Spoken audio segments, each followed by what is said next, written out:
बार एक छोटे से गांव में राम और सोनू नाम के दो सबसे अच्छे दोस्त थे। वे एक साथ रोमांच पर जाना पसंद करते थे और हमेशा नए और रोमांचक अनुभवों की तलाश में रहते थे। एक दिन उन्होंने जंगल के भीतर स्थित एक रहस्यमयी गुफा के बारे में एक आकर्षक कहानी सुनी। कहानी सुनते ही उनकी आंखों में इस पौराणिक गुफा के बारे में पता लगाने की इच्छा जाग उठी। उन्होंने कुछ स्नैक्स, पानी और एक टॉर्च पैक किया और गुफा ढूंढने के लिए निकल पड़े। गांव वाले उन्हें यह कहते हुए चेतावनी दी कि यह गुफा भूतिया और खतरनाक है, लेकिन राम और सोनू कहाँ किसी की सुनने वाले थे। जब उन्होंने जंगल में प्रवेश किया तो देखा सूरज की रोशनी पेड़ के घने पत्तों से संघर्ष करते हुए जमीन पर गिर रही थी। जंगल एकदम शांत था। उनको डर भी बहुत लग रहा था, लेकिन उनकी उत्तेजना ने उन्हें आगे बढ़ाया। कभी कभार उल्लू की आवाज को छोड़कर जंगल में सन्नाटा था। अंत में वे गुफा के द्वार पर पहुंचे। गुफा बहुत बड़ा था और जंगल से ढका हुआ था। धड़कते दिल के साथ राम और सोनू ने अंदर कदम रखा। गुफा नम थी और अंदर अंधेरा था।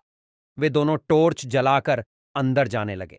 जैसे जैसे वे गहराई में जाते गए, पानी टपकने की आवाज गूंज उठी, जिससे माहौल और भी डरावना हो गया। अचानक उन्होंने एक धीमी गड़गड़ाहट सुनी और उन्हें अंधेरे में चमकती हुई आंखें दिखीं।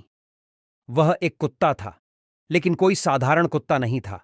इसकी आंखें अलौकिक तीव्रता से चमक रही थीं। कुत्ता घायल और खोया हुआ लग रहा था, इसलिए राम और सोनू दोस्ती का हाथ बढ़ाते हुए सावधानी से उसके पास पहुंचे। आश्चर्यजनक रूप से कुत्ते ने अपनी पूंछ हिलाई और उनका पीछा करने लगा। गुफा की गहराई में जाने पर उन्होंने दीवारों पर अजीबोगरीब चित्र देखे जो डरावने और रहस्यमय थे। उन्हें किसी की उपस्थिति महसूस हो रही थी। अचानक उनके सामने लंबे बालों वाली सफेद साड़ी में एक आत्मा प्रकट हुई। यह एक प्राचीन अभिभावक की आत्मा थी जो सदियों से गुफा की रक्षा कर रही थी। आत्मा ने उन्हें बताया, यह गुफा श्रापित है और कुत्ता उसी श्राप का शिकार था। राम और सोनू ने श्राप तोड़ने और कुत्ते को बचाने का फैसला किया। उन्हें पता चला कि ऐसा करने का एकमात्र तरीका गुफा की गहराई में छिपी एक पहेली को सुलझाना था। अपने दिमाग का इस्तेमाल करके उन्होंने पहेली को समझ लिया और कुत्ते को उसकी पीड़ा से मुक्त करते हुए अभिशाप को तोड़ दिया। जैसे ही श्राप उठा, वह आत्मा राम और सोनू को उनकी बहादुरी और दया के लिए धन्यवाद दिया और उस गुफा को छोड़कर हमेशा के लिए चली गई।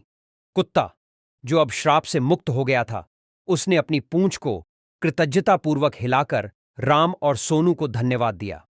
श्राप हटने के साथ ही गुफा को अपनी प्राकृतिक शांति वापस मिल गई। राम, सोनू और कुत्ता गुफा से निकले और नायकों के रूप में गांव लौटे। गांव वालों के साथ वे अपनी अविश्वसनीय कहानी साझा की और उन्हें साहस, दोस्ती और करुणा के महत्व को समझाया। और इसलिए राम, सोनू और भूतिया गुफा की कहानी गांव वालों के लिए एक मिसाल बन गई।